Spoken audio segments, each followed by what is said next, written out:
What's up, guys? How y'all doing? Aaron Goins again here with the Prosperity Abundance YouTube page, and I want to talk about runoff on the banks. I've encouraged some clients who I've talked to them. I had questions, and we have a good strategy call.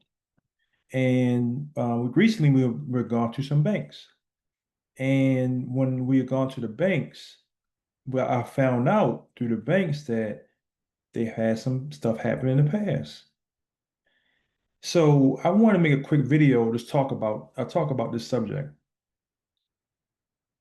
We all have a past. No one's perfect, anything like that. But when people ask you questions, be truthful about it, especially about your credit, because it's going to be reported about everything.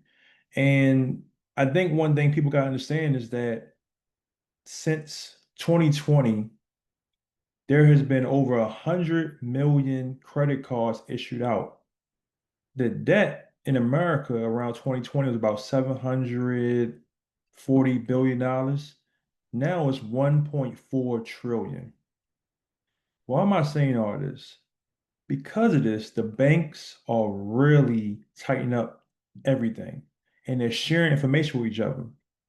So maybe in the past, maybe you did something at a big bank, you go to a credit union, and maybe they wouldn't know. That's not happening nowadays. Even the credit unions. I've been to credit unions and I had one client who took $500 from Wells Fargo. Well, we went to a credit union, a local credit union. They found out about the $500. So they denied this individual a business checking account. So the banks are sharing information. So you have to understand that. So my advice is make amends with a bank. So if you let's say for that client, for instance, the individual needs to go back to Wells Fargo and pay off their $500.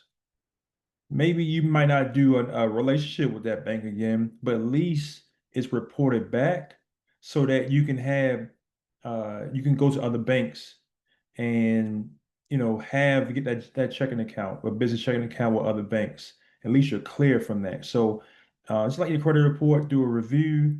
If you have anything happen, just be honest with the people about it and try to make amends with that bank because, like I said, banks are sharing information with each other more than ever. Remember, we have check systems. We have secondary check systems as well. We have early warning system, which owns Zelle, and the banks that owns early warning systems are the big banks like Chase and Wells Fargo, PNC. All these big banks own early warning system, which owns Zelle. So just remember, they're sharing information more than ever. Um, and one thing too is remember with AI and things like that too, information is really coming rapid too. So just make sure that, like I said, if you did something in the past, just make amends about it so that when it's time for funding, you don't have to worry about that. You don't want to have be like, man, I'm on pins and needles. Oh, I know I did something, and then it comes back and you don't get the funding. Now than ever, we need to have the funding because you never know the opportunities that can come. There's so many baby boomers or people who are tired of being business owners, and they want to sell their business. And you want to make sure that you have the funds, the credit to buy a business if it comes, because it might change your life with the right business. So this is Aaron Goins. Remember, our theme is faith, funding, freedom. God bless you. Take care, and I'll see you on the next video.